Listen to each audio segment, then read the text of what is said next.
Hey, everybody. Welcome to Wednesday. We've got a big show coming up for you today. First up, Jason answers a few really in-depth Ask Jason questions from our Founder University cohort. Then Rachel and I get together to break down Spotify Wrapped, the most wonderful time of the year. But actually, we talk about the viral marketing genius and a new player who's preempting Wrapped, building on top of this viral marketing trend. We have a good time with that. And it's Wednesday, so you know we're having a next unicorn founder on the show. This week, I interviewed Matanya Horowitz of AMP Robotics, which is doing something near and dear to my heart in climate tech and also robots. It's a great conversation. Stick with us. This Week in Startups is brought to you by OpenPhone. As a startup founder, a lot of mistakes are easy to roll back, but using your personal cell phone number as your company number isn't one of them. OpenPhone makes it easy to get business phone numbers for you and your team, right on top of your existing devices. Visit openphone.com/twist to get 20% off your first 6 months. LinkedIn Jobs. A business is only as strong as its people, and every hire matters. Post your first job for free at linkedin.com/unicorn. And Crowdbotics. Great ideas can change the world. And Crowdbotics is the fastest way to turn those ideas into code. Get a free scoping session for your next big app idea at crowdbotics.com/twist. All right, everybody. If you haven't heard, I started teaching a free course called Founder University. Why am I doing this? Well, I love founders. I love hearing what they're building, maybe helping them with some inspiration. So every Monday, every Thursday at 6 p.m. Pacific time, I spend an hour and a half with 350 founders or aspiring founders, and you can sign up for the next cohort at founder.university. It's just a lot of fun. It's a way for me to spend time with founders right as they're starting their companies, and we will take about 10 of those 350 founders and put $25,000 into their company. We'll be their friends and family round if you think about it that way. So when I find somebody who's a real builder and building something interesting, we'll put that $25,000 bet in at a $1 million valuation. That's a good deal for us. It's a great deal for founders. It's just like doing a friends and family with your rich uncle or aunt, or if you have rich parents and you're lucky enough. We put that $25K in, or we will invite them to come to our accelerator where we put $100,000 in for 6%, just like Techstars or Y Combinator. Anyway, we are having a great time inside of Founder University. We're using a cool tool. I'll give them a shout out. It's called Circle. Free shout out for the team at Circle, which is kind of like Slack plus message boards. It's like a little educational community building tool. So shout out to the folks at Circle. In there, I have a channel, like a chat room called Ask Jason. And the founders are sending really, really well thought out questions. So I thought I would take some of their questions, and instead of just answering them there, which is what I do late at night, I watch the Knicks lose, and, then I'll watch, the Knicks fan TV show called Knicks Fan TV on YouTube. And while I am watching the 25th year of my Knicks losing, RJ Barrett going 3 for 16, I will cry in my Coke Zero and answer some questions. So here are some of them. Here's Russell Palmer. He's from a company called Cyberfilm AI. And he says, what do you think about all the breakthroughs in innovation recently from generative AI? And for those of you who don't know, generative AI is like GPT-3. That's where when you start typing a sentence in Gmail or in other pieces of software, it fills out the next couple of words. So AI has studied large data sets of writing. You can think Wikipedia, message boards, etc. And it then can do interesting things. You say you want to write a blog post about a topic like, I don't know, how to make Peking duck.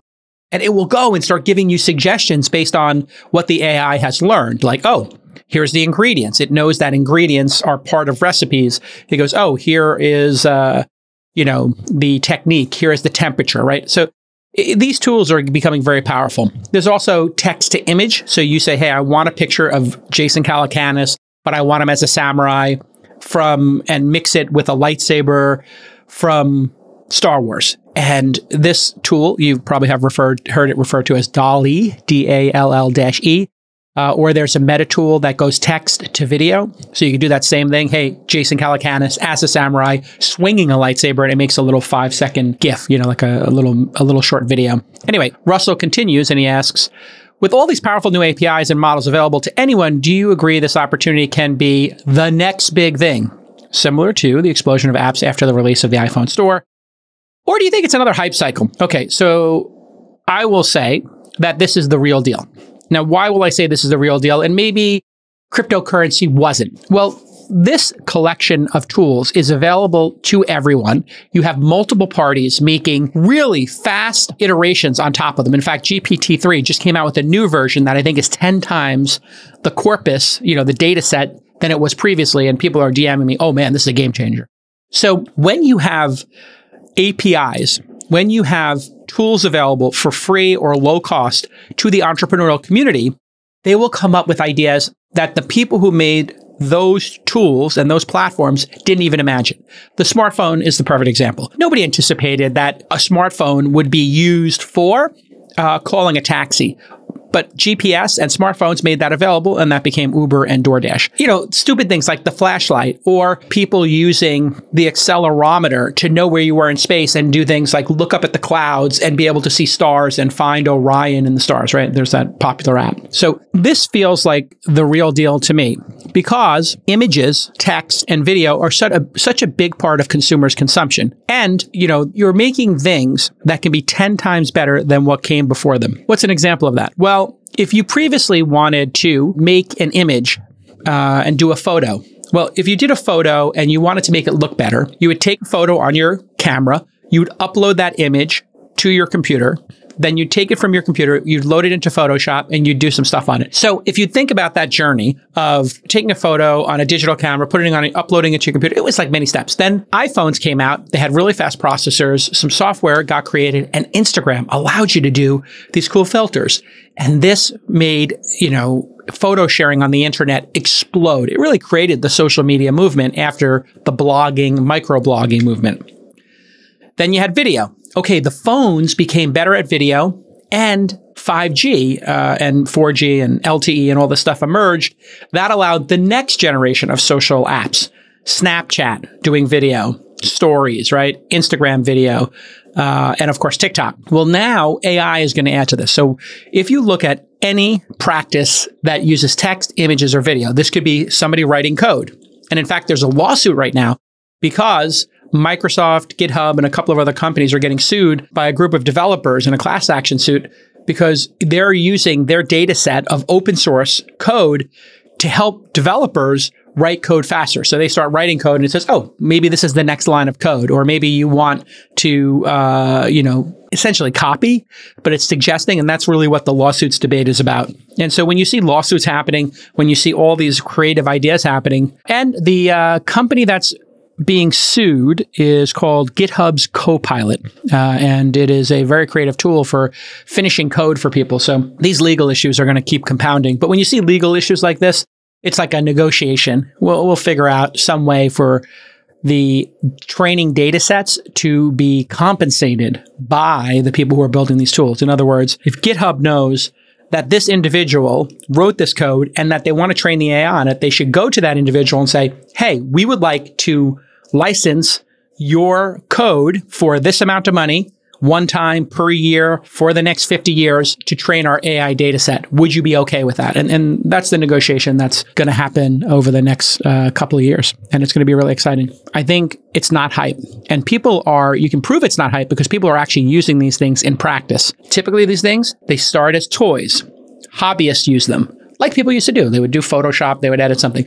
But then they become a tool that everybody uses. That's the phase we're in now. And then eventually they become platforms. That's what will be coming next. They start as toys, and then they turn into tools, and then they turn into industries and platforms. So we're really in the tool phase. There's businesses to be made in the tool phase. I see many companies doing AI and GPT-3, text suggestions for bloggers, for email and salespeople. And we're going to see the next phase, which will be, you'll open a product like Canva, and instead of it making you pick a template, you'll just talk to it, and you'll do text to image or text to video. Say, I want to make a birthday party invite. My daughter's name is Susan, and I want it to be My Little Pony, and I would like to take this photo, and I would like to put my 3 children and their 2 friends on the My Little Pony faces and make them into My Little Pony, and then let's put a date on it, and you'll be talking to it, and it'll be making the invite. And then you'll say, show me 10 different versions of that. And you'll say, okay, I like 2 and 7. Give me 3 different versions of 2 and 7 kind of put together. And all of a sudden, you'll have an invite that you would have paid $500 to a designer to make for free. And that's really what's happening here is these tools are coming fast and furious, and they're really providing value. That'll take the next 2 or 3 years. And then somebody will make these into platforms. Now, what will the platforms look like?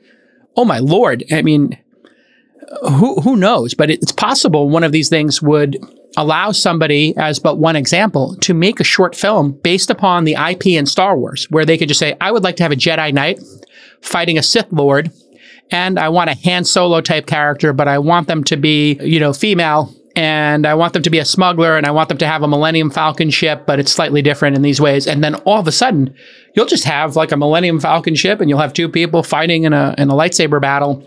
And I think you're going to literally be able to create short movies that look pretty photorealistic and eventually look realistic and publish them. That's what the platform might look like. So, this is usually the journey. And I think we're kind of in the 2nd inning, 3rd inning. There's a lot more to come. So if you are looking for a business to go into, I think studying what's happening with Stable Diffusion, DALL-E, et cetera. If you're a developer, going in there and contributing to the open source projects, forking the open source projects, making your own products. This reminds me of the early days of blogging. Matt Mullenweg created WordPress. There was something called Typeform. There was Tumblr. There was Twitter, microblogging. There were so many different creative things built during that time period off of just the simple concept of blogging. So yeah, really double click on it. On the program today is Darina Kulya. She is the founder of OpenPhone. Welcome to the show, Darina. Thank you so much, Jason. Great to be here. I've read the ads a couple of times here.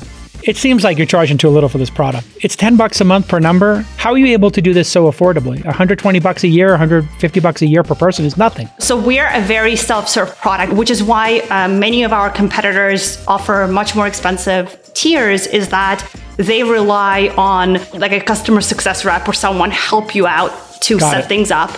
We are very self-serve. Now, we do have customer success managers who are amazing. A lot of our customers are founders and startups. They like things to just work without instructions, Yeah, they'll read the manual. They'll watch the videos. They don't want to talk to a human. They just want to set it up and go. And you made the product so simple. Absolutely. That's where the cost savings comes in. You don't have to have a sales team going out there selling it. And the other big thing is that the way we also grow, and I think the way we get a lot of customers is that we have very strong word of mouth, and people tell others about us. And all of that contributes. Our business model kind of makes sense. It makes sense for us to be able to offer it at a very good price. All right, everybody, here's your CTA, the old call to action. Twist listeners, 20% off any plan for your first 6 months.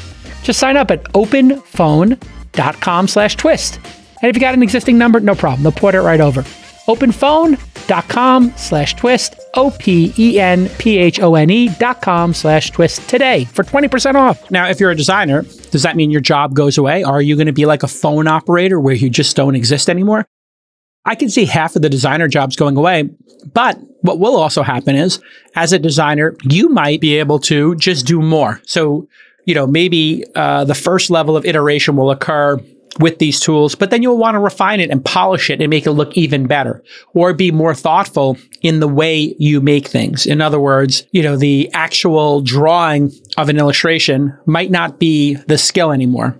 It might be the actual conception, the creative process, talking to your customer a bit more, understanding what they want, not just showing them a bunch of designs that look great, but maybe understanding what their need set is and really coming up with a better solution for them. So it's going to be a brave new world. And there used to be a big business in people doing color correction on photos or putting filters on photos, and then consumers stopped needing those. There used to be a huge business in hiring photographers to take pictures for magazines. And sure, that still exists, but it's much smaller. And people can take their own pictures and use them for their own invites. People used to hire photographers to take their family photo, to take their kids' photos. Cameras are so good right now that arguably the photos being taken today versus ones taken 10 years ago by professionals, the photos being taken today by individuals are probably better.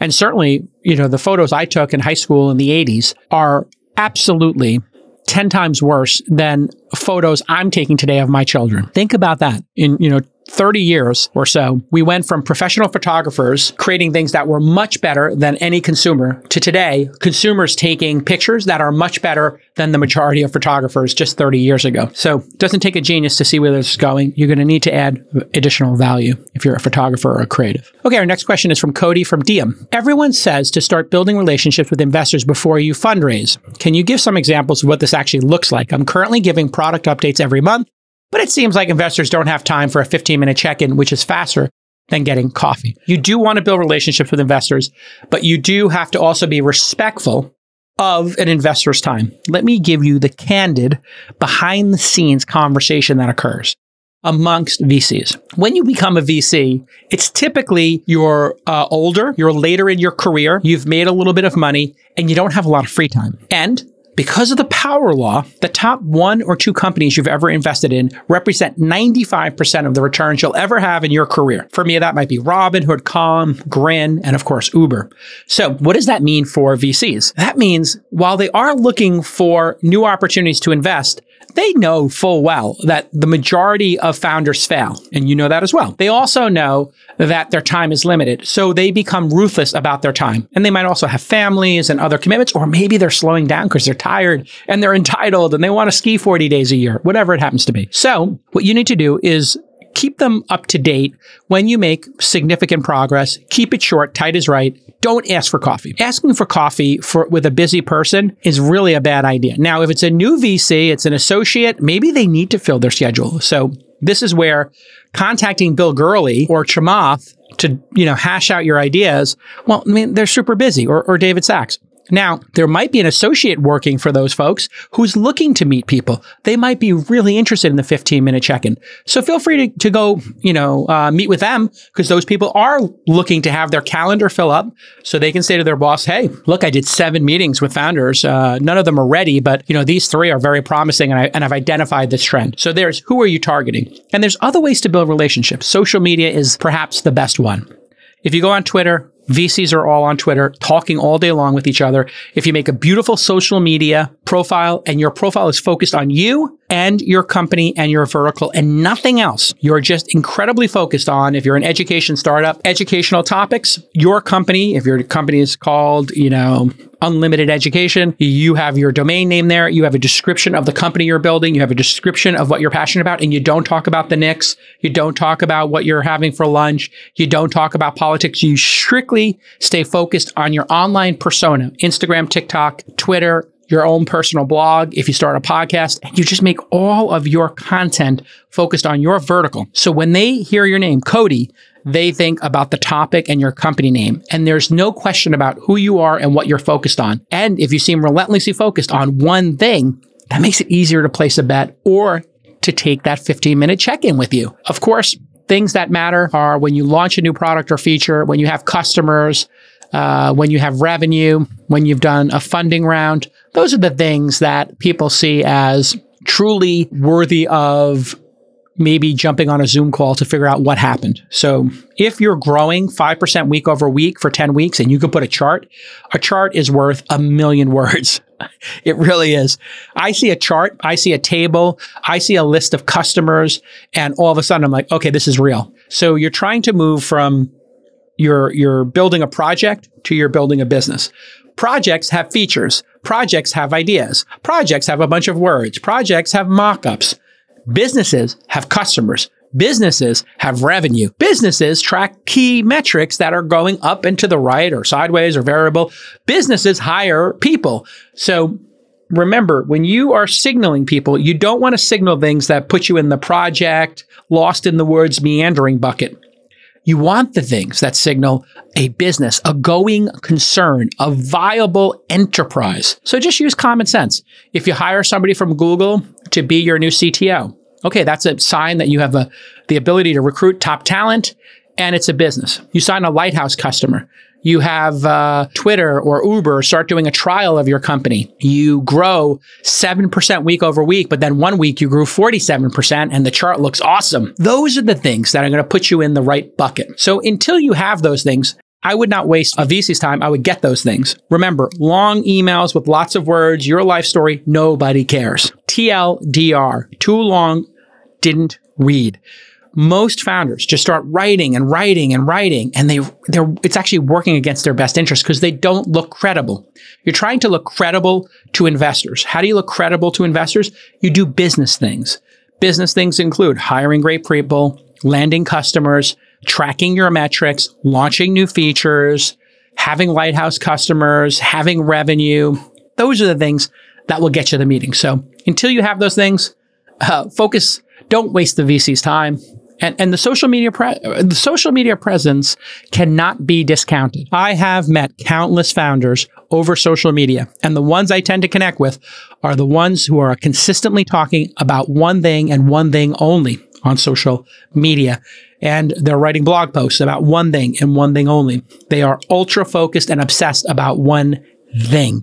So make sure you signal that you're focused, because most founders in 2022 and for the last 5 years have been not focused. And that goes for everybody. If I'm being honest, a lot of VCs were not focused. So get focused and start moving the metrics that matter to investors, and everything will work out just fine. Okay, now let's hand it over to Molly and producer Rachel, and they're going to talk about the new Spotify Wrapped and producing your own music festival based upon your Spotify consumption. All right, everybody, LinkedIn jobs. We have to talk about the downturn right now. There is one silver lining for all of us running businesses, especially small businesses or nascent companies. You know, when you got that half dozen people, the talent pool is getting stronger and stronger. And people are looking for interesting companies to go work for. And that's where you come in. And that's where LinkedIn's going to solve all your problems.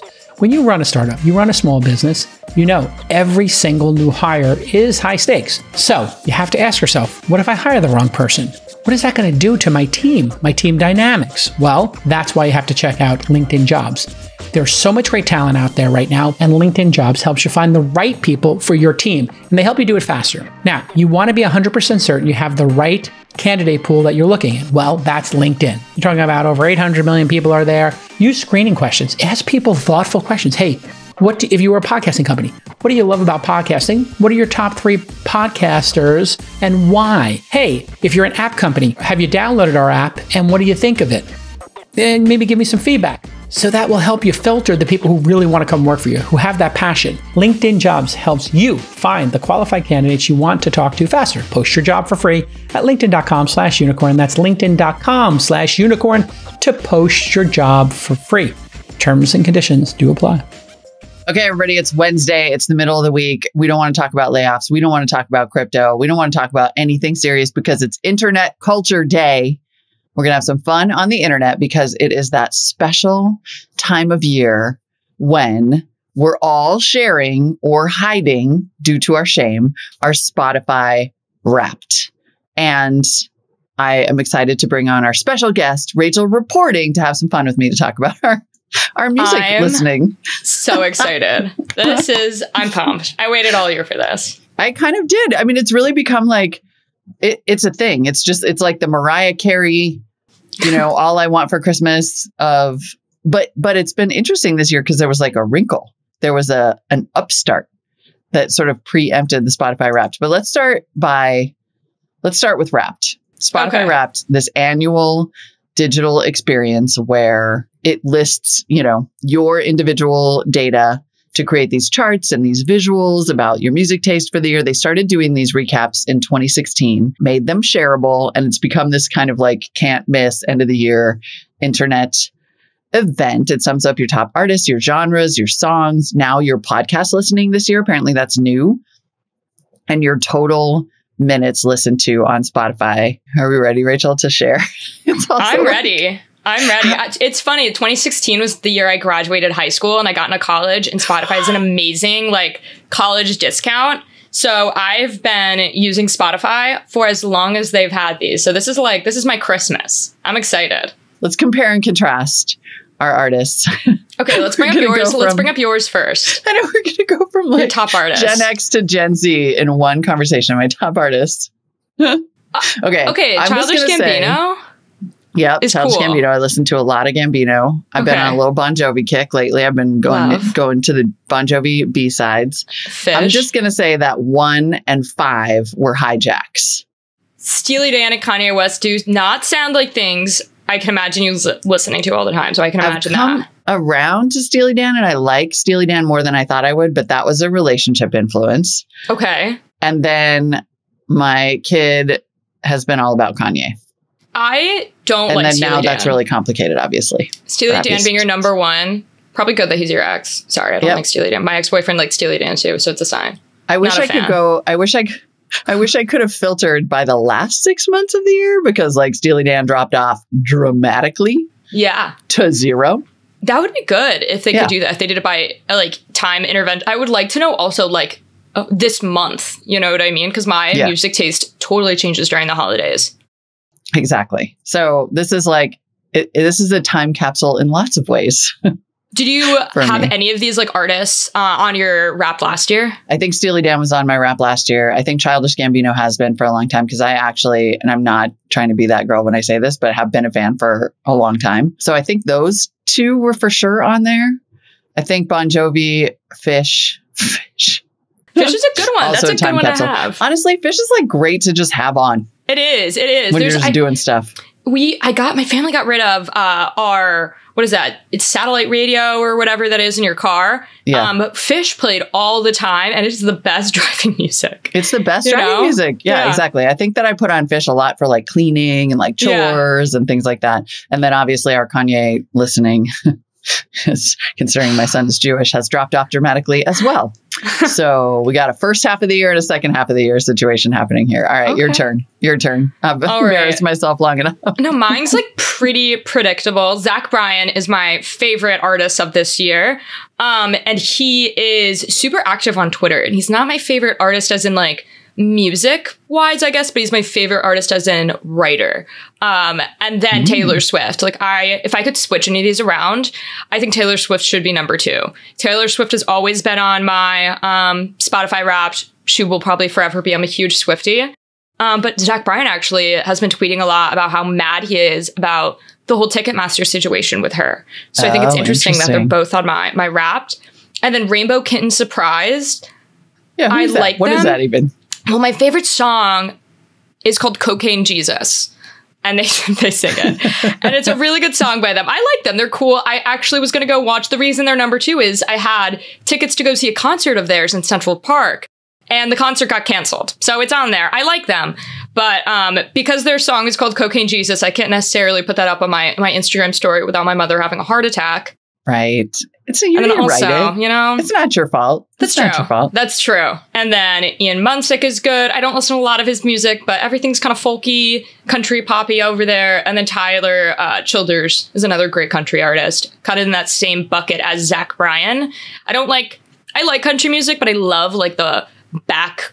Like, I think they called it like backroads country. There was like a word they used it, like stomp and holler on my Spotify Wrapped. They like that was a genre of stomp and music. Holler. That's awesome. Yeah, you've got a real like soundtrack to Yellowstone. Kind of vibe here. There it is. I think maybe Zach Bryan actually even had a couple songs in Yellowstone, featured in Yellowstone. But yeah, so what's fun about this, in addition to just comparing our relative ages in picture form, is this just overall virality, right? Like I feel like there aren't that many things anymore that go viral in this like real water cooler way. Yeah. And so what happened this year that's kind of awesome is that this very clever, fantastic hustler came along, and Shay Sabu, a developer who created this free web app called InstaFest, which was basically a way to tie this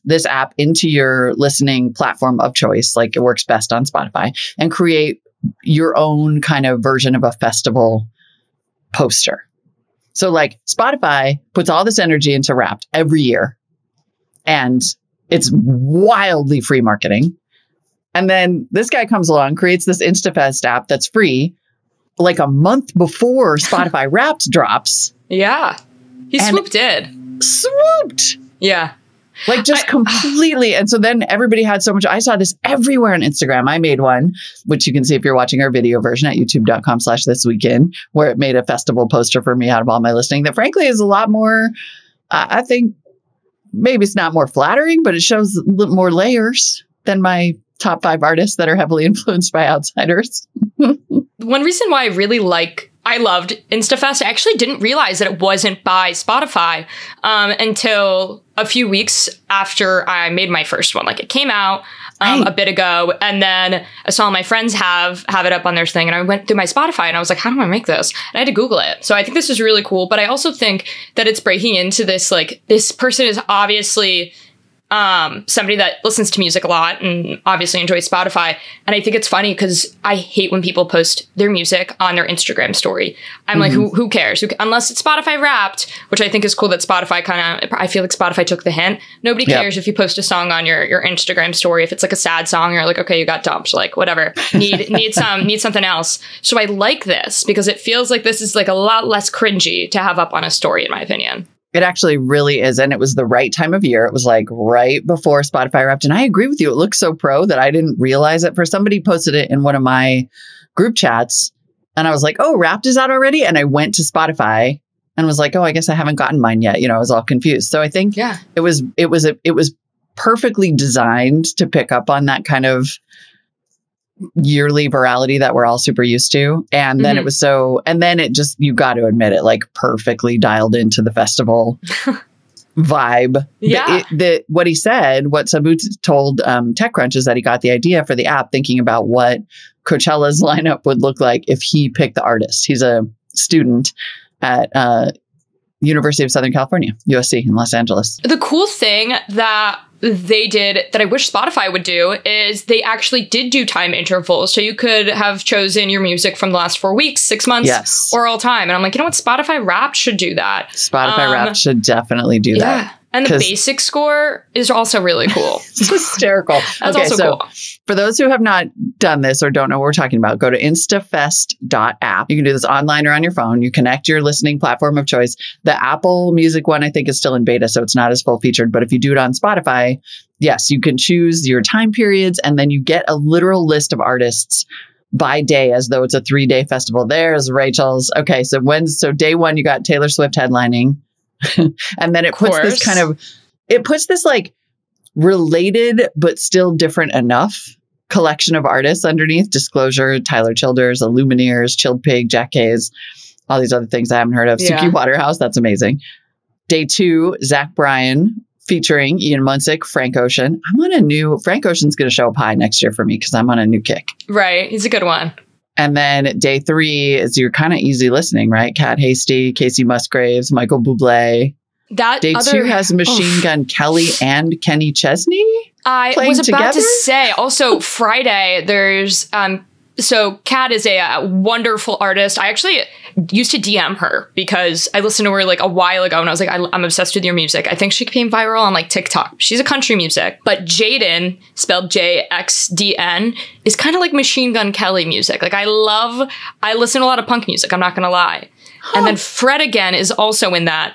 And Fred Again is like a DJ. He does these things called boiler room sets, which is like a DJ kind of setup where you can go stand behind the DJ booth and like with him when he DJs. And he blew up this year. So day 3 for me is a little, I don't know if Michael Bublé would necessarily be out there like in the thick of it with like punk pop music and like a DJ booth. But maybe, I like it, though. I don't know. What was your basic score? Oh, it has right there in the bottom right. I actually let it be public. Oh, yeah. 64. Niche. You have a niche festival lineup. This just made us all laugh. Like this idea of a basic score. So the lower your score, the more niche it is. Mine was 71, which honestly, for given my age, I'll take it. I appreciate that. I'm super basic with Taylor Swift. I'm sorry. It is up. Taylor Swift alone, like, just puts me in the category. Like I'm exactly like every other girl when it comes to that. It gave you a couple points. I'm not going to lie. So one other cool thing they did in Wrapped that they haven't done before is they do what kind of music like you listen to depending on the time of day. Mm-hmm. And I believe I sent you guys like an image of that as well. And in the middle, there it is, pumpkin spice. That is my afternoon. I hate it. I hate it. I hate that it said that. And then the one above that, it's like one of the things for my nights. It says hopeless. And I was like, I don't know. Your evening listening is bittersweet, energy, and hopeless? Like it sounds... Yeah, thanks for nothing, Spotify. I know. And I was like... mean. But at least my mornings are off to a good start. are lighthearted joy and funny. One thing that sucks about Spotify, and the thing that doesn't suck, I guess, about InstaFest is in Spotify, you have to watch a video for each freaking social card. I think that sucks. And I get it. Like, they want you to watch the whole thing, but oh my gosh. I don't know. I wish they sent it to me like in an email. Right? Like, it shouldn't be impressions based. Like, this is all about, you know, to get to the kind of the startup takeaway, if you will. I think Jason phrased it as, you know, micro apps for marketing are really powerful. Yeah. And that's really true. And anybody can do this at any size. I mean, Spotify has completely nailed this with making it super easy to share. And then for whatever reason, this year, they made it harder to share. Yeah, they really have. And it's like this forced march through every single card to get to the information that you want to share, which I don't understand. Like, is it generating, because there's music set behind it, is it generating a play for each artist? Like, it doesn't make sense. It feels like they've gotten beat in two ways here. Like, first they got beat by InstaFest. Yeah. By several weeks. And everybody thought it already was the Spotify Wrapped. And then second, they're kind of getting beat in the like micro marketing part of this, which is like, we're about the speed. Yeah. And if you think any other app should have a Wrapped, what do you think that should be? If another app could have a Wrapped. Does Instagram already they do some kind of end of the year, like your most popular posts or something, right? If you have a public facing Insta. They might. I think they do. Like, they show you your most, I know Snapchat. Snapchat did something like that. Yeah. I feel like Instagram could do that, and that would be pretty cool. Yeah, or like, I think Instagram would be cool. I mean, they should all, like, honestly, I think the lesson we're taking here is they should all do it. Like, TikTok should have a little carousel of, you know, whatever, the types that you watch the most or the creator that you like the best. Uber could make an awesome Wrapped, like the fun places that you went. Airbnb should totally do it, like all the places you sit. Like, everybody should do nostalgia economy for the win. Everybody nostalgia loves economy. The look back.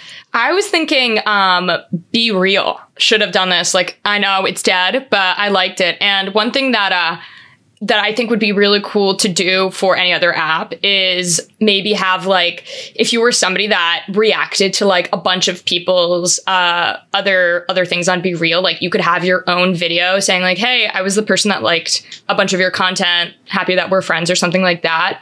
Because Spotify had like a really cool thing this year that they haven't done before. And they were basically like little cameos. They were like artist messages, and Taylor Swift did mine, which was cool. And I think that'd be cool to have on other platforms too, but from your friends. That would be amazing. But wait, they have did I miss this in my Spotify? A little video? I had a little video from Taylor Swift was the first one. Camp was the next. I don't listen to a lot of music from Camp, but. Oh, here it is. Your artist messages. Is that the video you mean, Nick? This is it. I just screen recorded this. So you're seeing my phone right now. Hi, it's Taylor. So it turns out you may have listened to a lot of my music this year because I'm one of your Spotify Wrapped. So it was cool. And I listened to All Too Well, the 10-minute version, a million times. So that was cool that I got a little blurb from Taylor. A little cameo. Right. But already excited to see next year's. Super clever and adorable. All right. That's our little OK Boomer / what's happening in internet culture segment for today. All right. And it's Wednesday. So we've got a next unicorn interview. I'm talking with Matanya Horowitz from AMP Robotics, because robots are awesome. And we just keep hoping that there's going to be a great unicorn there. This could be the one. Oh, I'm excited for that combo.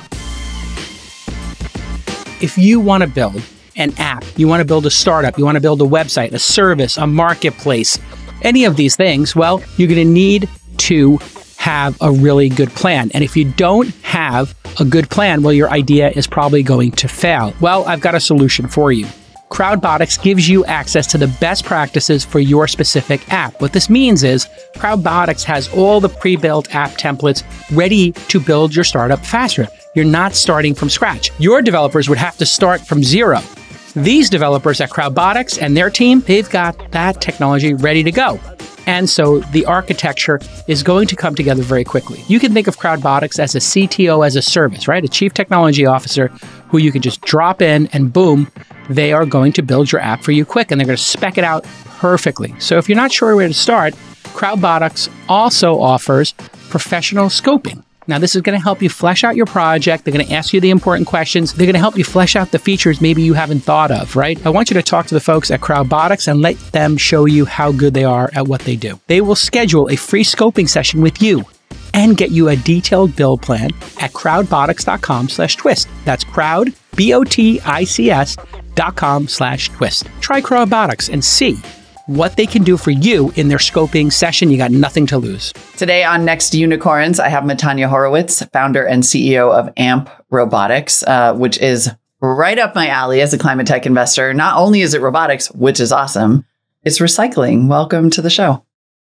Yeah, thanks, Molly. Glad to be talking about AMP Robotics. Yeah, so tell me, in your words, I don't want to mess it up. What are you building? What is AMP Robotics, and how did you come to start this business? Yeah, well, so in AMP, we're enabling a world without waste. So we are using robotics and artificial intelligence to improve the fundamental unit economics of harvesting different commodities out of the waste stream. Something that I think a lot of people don't appreciate is our garbage stream or our recycling stream has a lot of value. There's lots of good stuff in the bottles, in the metals, in the plastics, in the paper. And the challenge the industry has had is the cost of extracting these commodities, of basically getting the metals in a pile or the plastics by themselves, rivals the cost of those materials. And so you kind of erode away all the value by separating it. And it's left the recycling business not as exciting as it could be. But you can imagine with robotics, with artificial intelligence and the ability to create a sensor that can identify all these materials, you can really see a path to changing those economics and turning recycling into a phenomenal business. My background is actually not in recycling. My background is in robotics. I got a PhD at Caltech studying robotic path planning, but saw some of the early results in deep learning and thought it would be transformative, and went out to kind of find places where I thought it could be useful. And as soon as you visit recycling facilities, you see there's a strong need for automation. Yeah. Okay, so tell me more about, before we dive more into the robotics part of it, tell me more about the recycling part of it. Like, dig a little deeper into that, no pun intended, into that waste stream and how, the parts that are inefficient, the parts that aren't being recycled at all. Like, what is the problem that you saw that you realized immediately needed to be solved? Yeah. So it's kind of stepping back a little bit. The way the recycling industry works is, we all put our recycling in a recycling bin or something similar. Maybe we go to a drop-off center and it'll go to one of these recycling facilities. They're called material recovery facilities, or MRFs in the industry lingo. But they're really what you're doing is you're separating. I'm just going to be saying that all day, by the way. MRF. Yeah, exactly. You get used to it. And then people are like, what in the world are you talking about? But yeah, so the material goes to the MRFs and they separate it out into the individual commodities. These will be things like aluminum cans, number one, plastics, which are like Pepsi and Gatorade bottles, cardboard, paper. And once you have those separated, those get sold on to paper mills that'll process it into new paper, smelters that'll melt down the metals, or what are called plastics reclaimers that'll melt down the plastics into new plastic pellet that can then be used for different materials. Like I was saying, there really is value in this stuff. When you look at the typical kind of material coming from a community, a set of households, it'll vary. It depends on the commodity market. Like this recycling world lives in a commodity market that's fluctuating all the time, but you may be able to find $100 per ton of value in that material stream.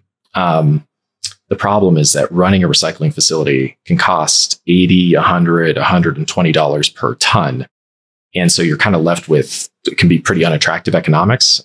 The recycling facilities will often charge to accept the material. They charge what's called a tip fee.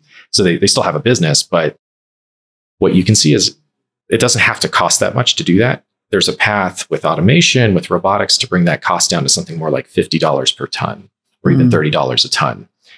And also raise the value of the material. Just to put a fine point on it, it costs so much because you have to have people doing the sorting. The sorting is time consuming. You have to jettison a bunch of stuff that has like food on it, that kind of thing.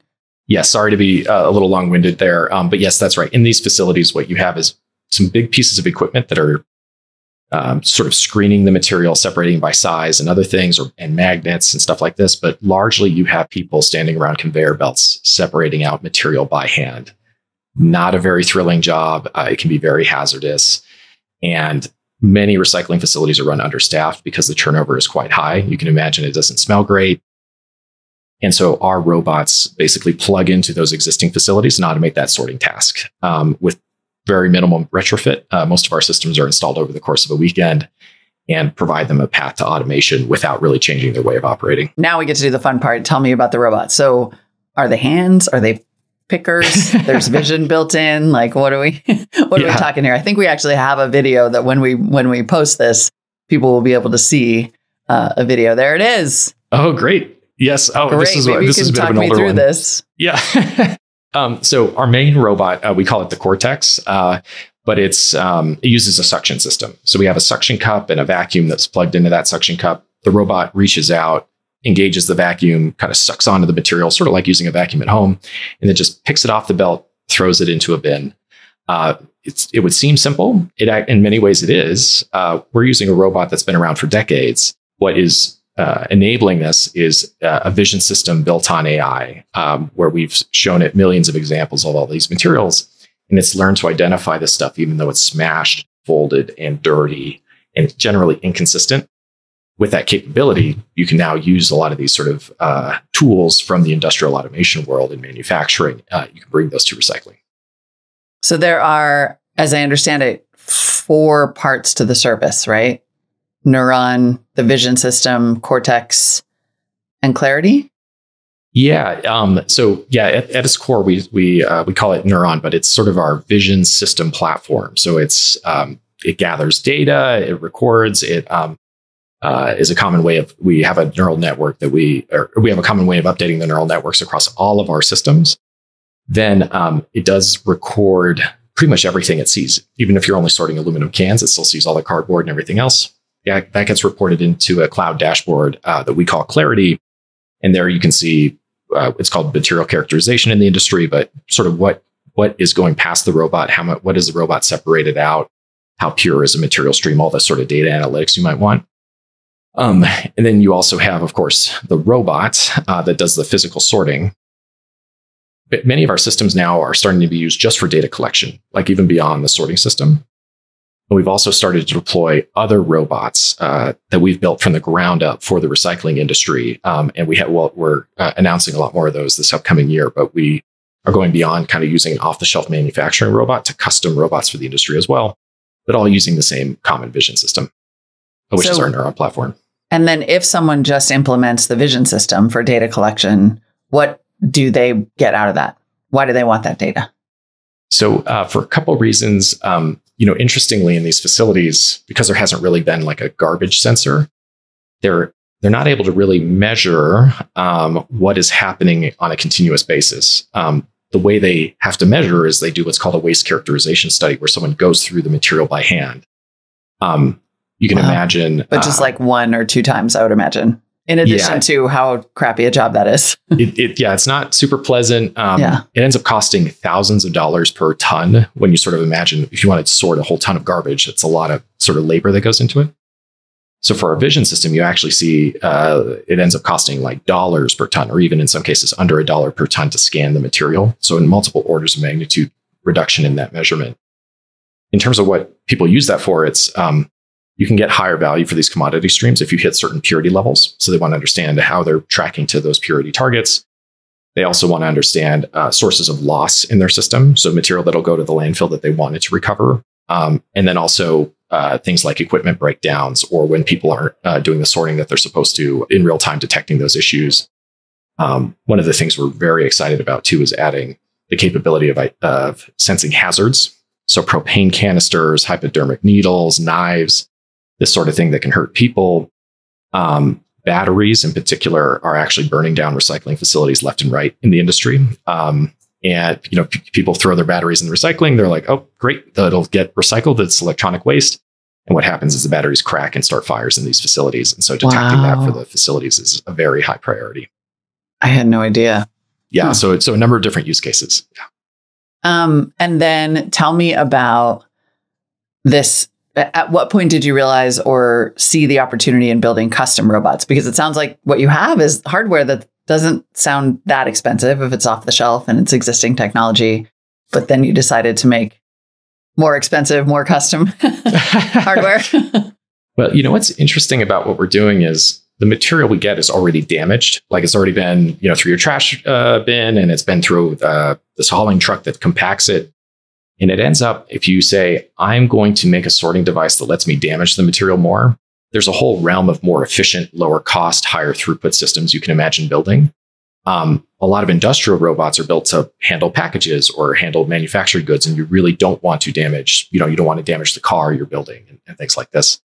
And so we're finding there are sort of physical mechanisms for separation we can build that are an order of magnitude higher in throughput and lower cost. And, we look at a couple different metrics to kind of measure our progress. And one of them is kind of the cost per pick that you're effectively paying. With some of these technologies, we think we'll be able to bring that cost per pick down by an order of magnitude.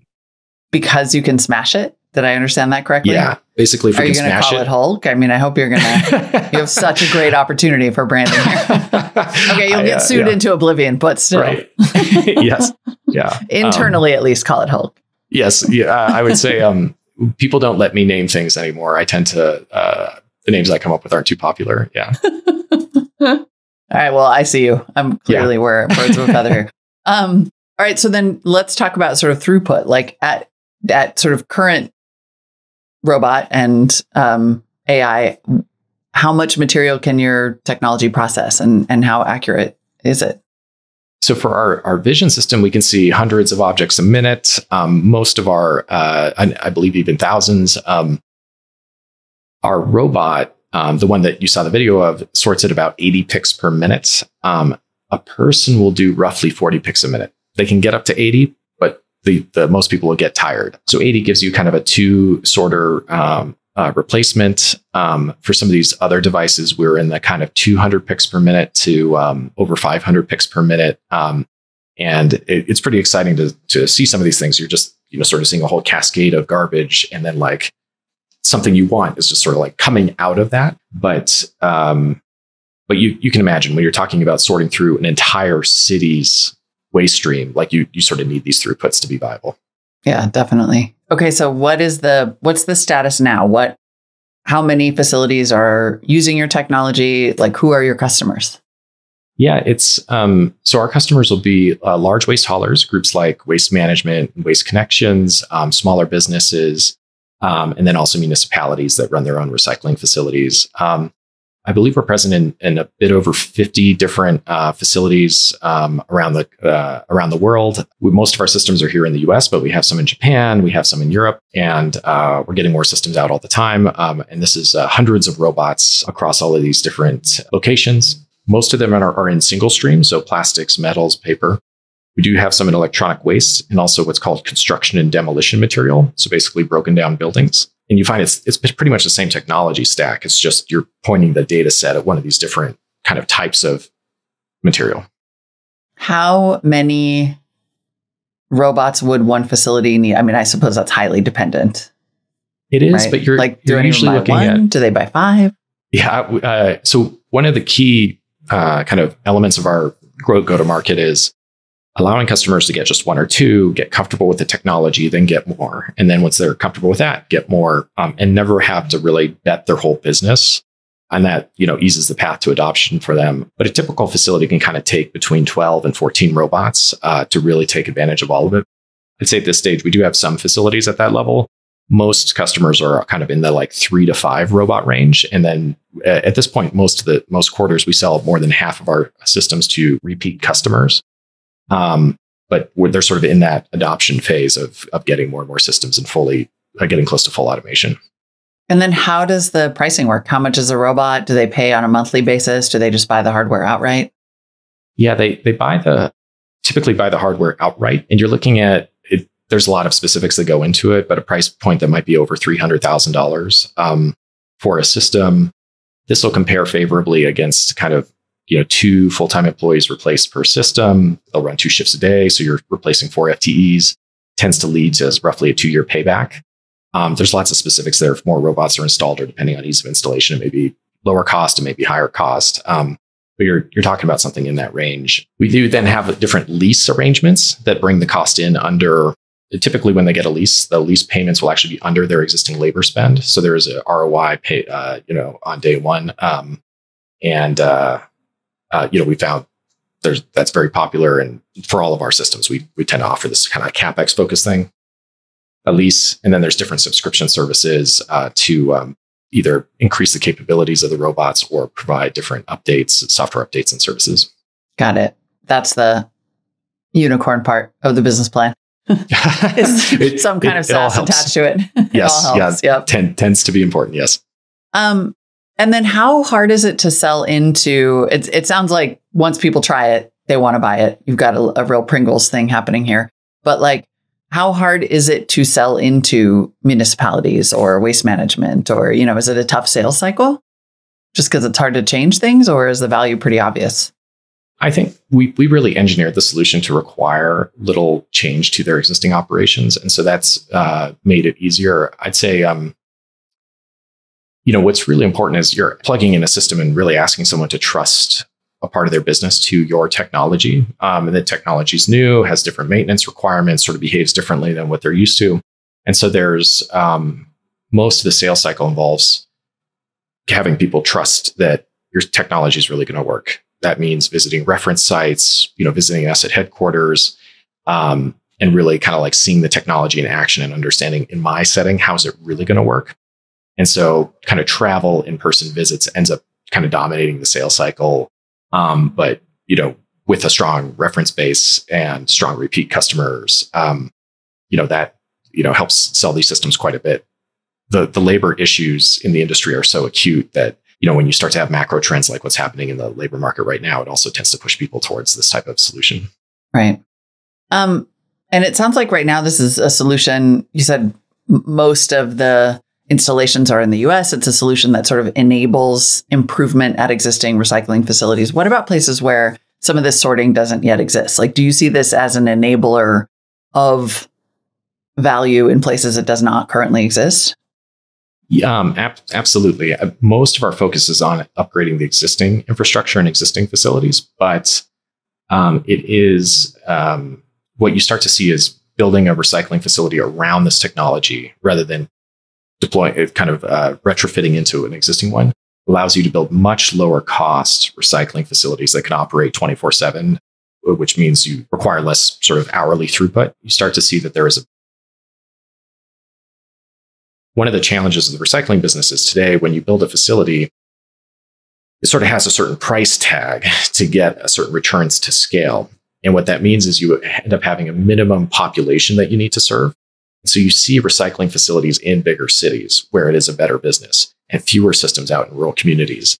And this is part of why actually a large fraction of the country doesn't have access to curbside recycling. It's just not viable to build smaller facilities. When you start to look at lowering the CapEx of the facility, now you can have a payback on a smaller population and you see more rural recycling, or in more developing sort of areas, the recycling starts to be viable.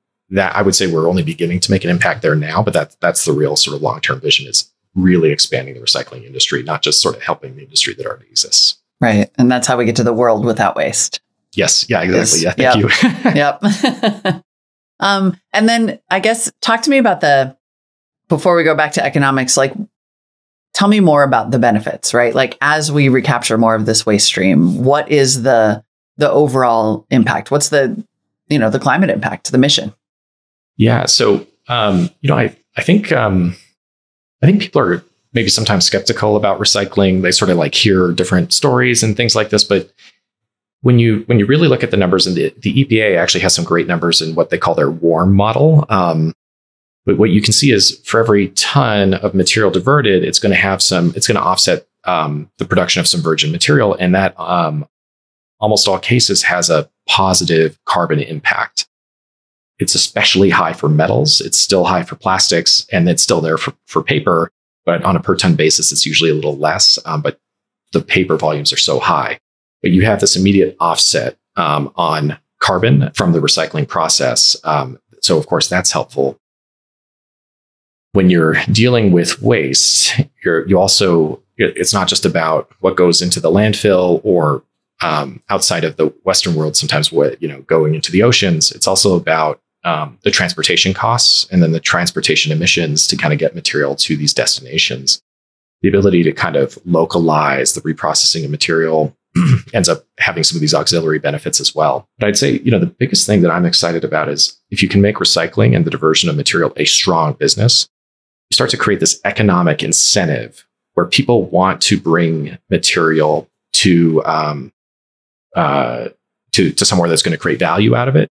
And so you start to see a stronger incentive to building waste management infrastructure in places that don't currently have it. A lot of the sort of waste pollution and sort of plastics in the ocean are actually coming from the developing world where there's a lack of waste management infrastructure. And it's my hope that by creating a stronger economic incentive to diversion, you start to see a buildup of infrastructure in those places. Right. So if the waste is valuable, it fundamentally has more value, and you know that, and it becomes a sort of a global market for glass or aluminum or paper that is predictable and much more valuable than throwing it in the ocean. Yeah, exactly. Right. And one of the things I remind people of is, you see these videos of sort of scrap pickers going in the developing world, kind of going over landfills, trying to pick out like little plastic bottles and things like this. It obviously looks like horrendous and unsafe and all of these things, but like fundamentally there is value in that material. Like people are trying to capture that value, and working in those kinds of conditions, I think speaks to just how valuable these materials are. But yeah, the sort of techno optimist in me and the capitalist in me is kind of like sees this and says, okay, if we can create an incentive, the world will align itself behind the capture of these materials. And that would be very good. How are those materials priced now? Like, do you see a future in which your data collection, for example, and your data processing can contribute to that kind of pricing?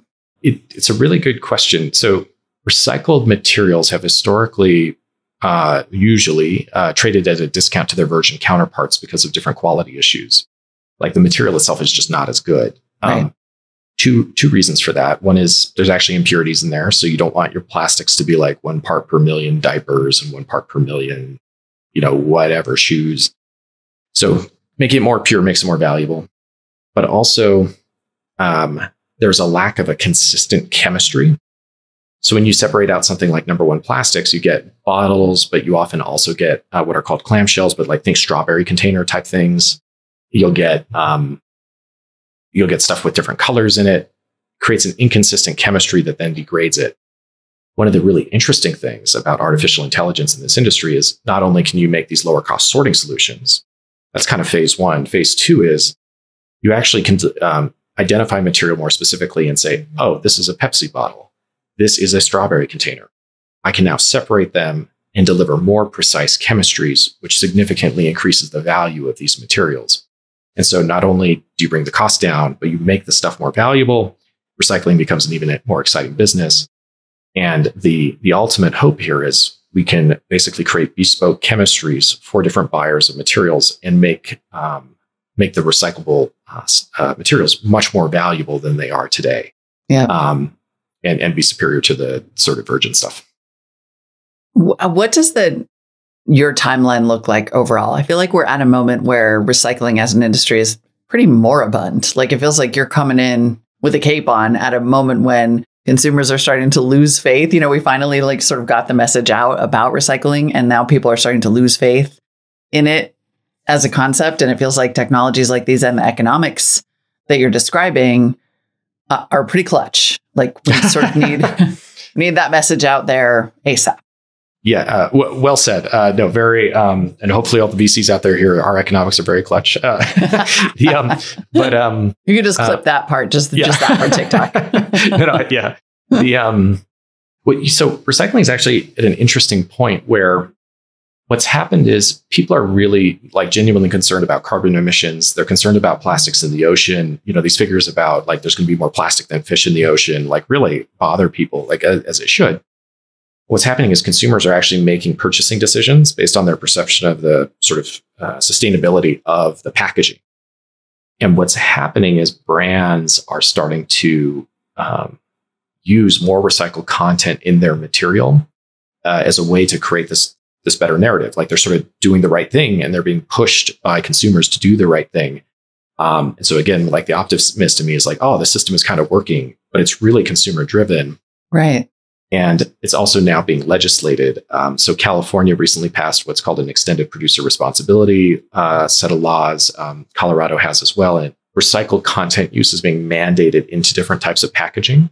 So what's happening is actually the demand for recycled material is rising. And what you find is if you look at the commitments that the brands have made and what's being legislated, it actually exceeds what the industry can produce. So it's almost flipping over where you don't have enough supply to meet the demand. And so the ability of technology like ours to sort of grow the industry is really a necessity. So I'd say for consumers, they should, when you start to get into some of these dynamics, like you start to get very optimistic about recycling. I think the other thing people should realize is it's a commodity market that they're selling into. Like you're selling plastics, you're selling paper. So you're competing against oil and natural gas. Like sometimes oil is a great business. Sometimes these guys get crushed. Same thing happens to recycling. But I think because everybody has this personal connection to recycling, like, you're putting stuff in your recycling bin. Anytime it's not going well, people feel it personally and get frustrated. Yeah. But so it goes through cycles. Yeah. That's a really valuable insight, I think, for people. Like, just keep doing it. Keep doing it. Yeah. Oh, yes. Absolutely. And then the commodities part of that is fascinating. I had not thought of it that way at all. And I would just add to that, and also continue to make purchasing decisions that drive sustainability, because it's actually having a really major impact in the industry right now. Yeah. I'm so glad that you said that, because sometimes I feel like the last VC in the world who still believes in the consumer, like the power of the consumer, like people, a collective problem. A collective is made up of individuals. Yes. Yes, Yeah. absolutely. And then tell me, because because you're here on our next unicorn segment, how do you scale? How do you become a unicorn? Like, what does the road ahead look like? Well, there's kind of two main avenues for us. So one is just making excellent products, like having our robots just be exactly what these recycling facilities need. And we have some really exciting innovations that are landing soon, just having the robots be incredibly intelligent about how they pick. Incredible hardware improvements that kind of get us to the next level in performance. And making them ubiquitous in the existing infrastructure. What we're also doing is then pioneering the design of next generation recycling facilities built from the ground up around our tech. And as we prove out these facilities and start to get them adopted across the industry, you start to see these two sides to the business where, our technology is helping the existing infrastructure. We're growing new infrastructure that expands the market. And if we're successful deploying both of those, then hopefully we have a very large and successful company pretty quickly. Unicorn galore. Yeah. Yes. How, just as a quick kind of technology follow-up, tell me a little bit more about the AI and the training and how long it's taken you to develop the software part. I mean, the brain part of this. Too long. It's when I started, people who are listening, we'll see. I don't exactly have a lustrous head of hair, but I did before starting all this. We're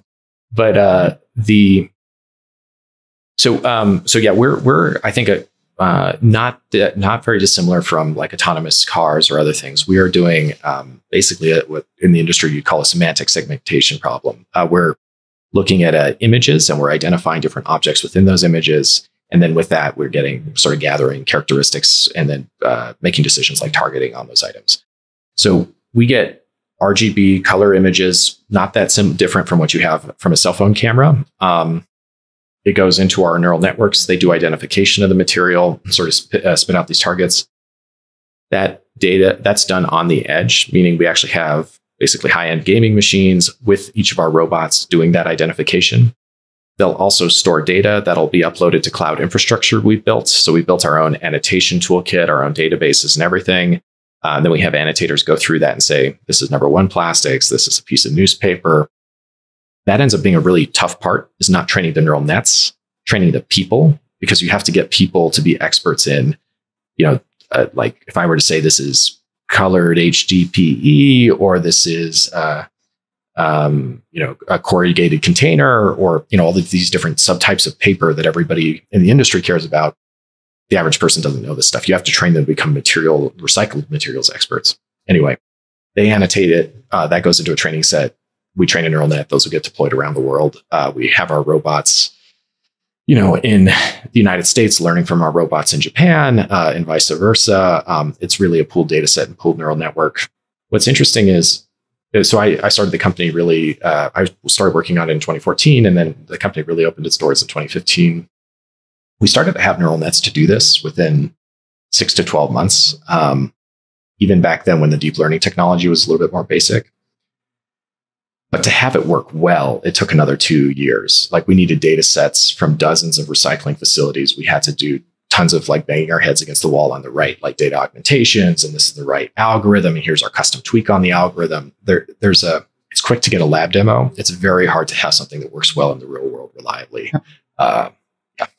Yeah. Wow. It sounds like it's a solution. Like many things that rely on this kind of level of computer vision, it's a solution that couldn't have existed before.